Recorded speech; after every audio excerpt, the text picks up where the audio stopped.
कभी सोचा है कि हमारे वोट की ताकत सिर्फ बटन दबाने तक ही नहीं, बल्कि उन नक्शों पर भी टिकी है जो हमारे चुनाव क्षेत्रों को तय करते हैं? जी हाँ, ये राजनीतिक नक्शे हमारे लोकतंत्र की बुनियाद हैं।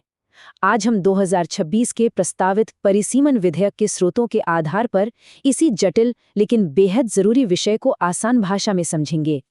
यही तो सबसे बड़ा सवाल है ना?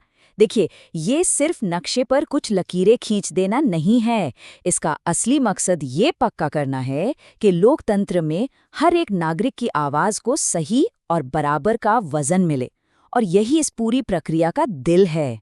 तो आज हम 5 पड़ावों से गुजरेंगे। पहले समझेंगे कि यह नक्शा दोबारा बनाने की प्रक्रिया आखिर है क्या।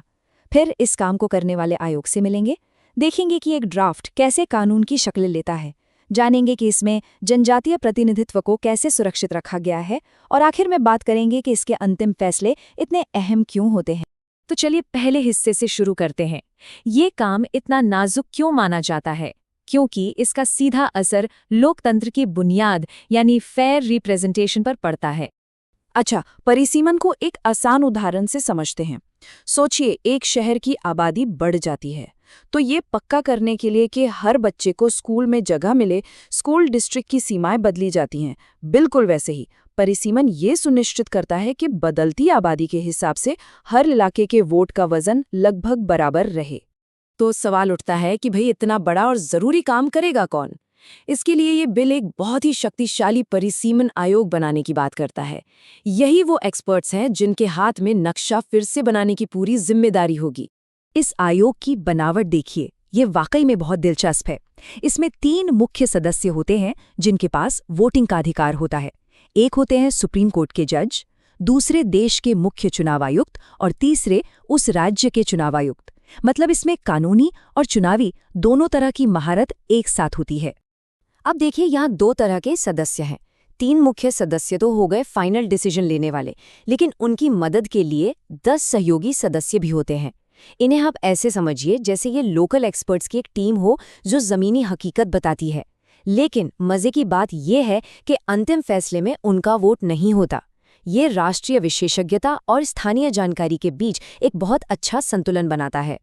इस आयोग की जिम्मेदारियां बहुत बड़ी हैं। ये सिर्फ सीमाएं नहीं खींचते, बल्कि ये भी तय करते हैं कि सीटें कितनी होंगी, कौन सी सीटें एससी, एसटी या महिलाओं के लिए आरक्षित होंगी।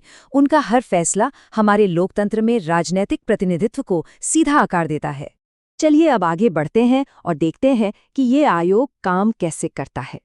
ये समझना बहुत ज़रूरी है कि पूरी प्रक्रिया एकदम पारदर्शी होती है और इसमें आम लोगों की भागीदारी को खास जगह दी गई है। तो देखिए, सबसे ज़रूरी बात यह है कि ये कोई बंद कमरे में होने वाला फैसला नहीं है।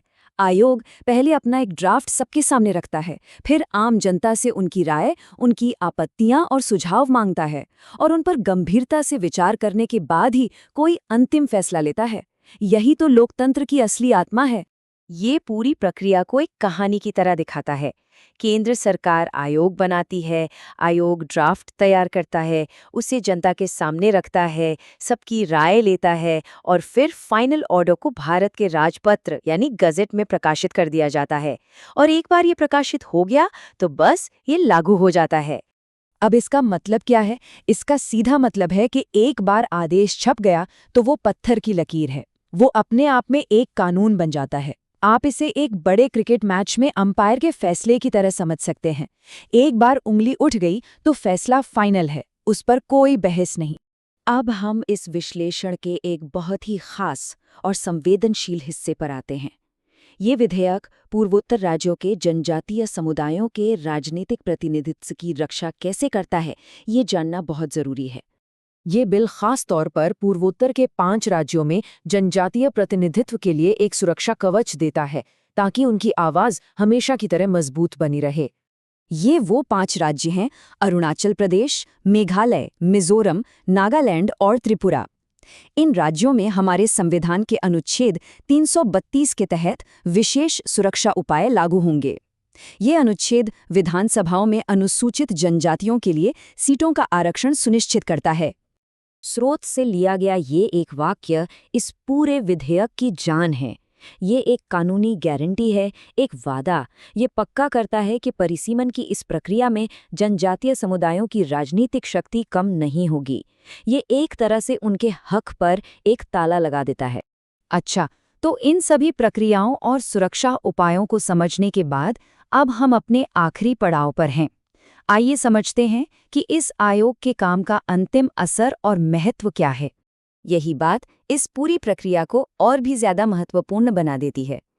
क्योंकि आयोग का फैसला आखिरी है, उसे किसी भी कोर्ट में चैलेंज नहीं किया जा सकता, इसलिए ये बेहद जरूरी हो जाता है कि ड्राफ्ट बनाने से लेकर लोगों से राय लेने तक का हर कदम पूरी ईमानदारी और निष्पक्षता से उठाया जाए। और हम आपको इसी एक सवाल के साथ छोड़कर जा रहे हैं। ये सोचना बहुत ज़रूरी है कि इस तरह के पारदर्शी और व्यवस्थित कानूनी ढांचे हमारे लोकतंत्र को वक्त के साथ न सिर्फ मजबूत बनाते हैं, बल्कि हर एक आवाज़ के लिए और भी ज़्यादा निष्पक्ष बनाते हैं।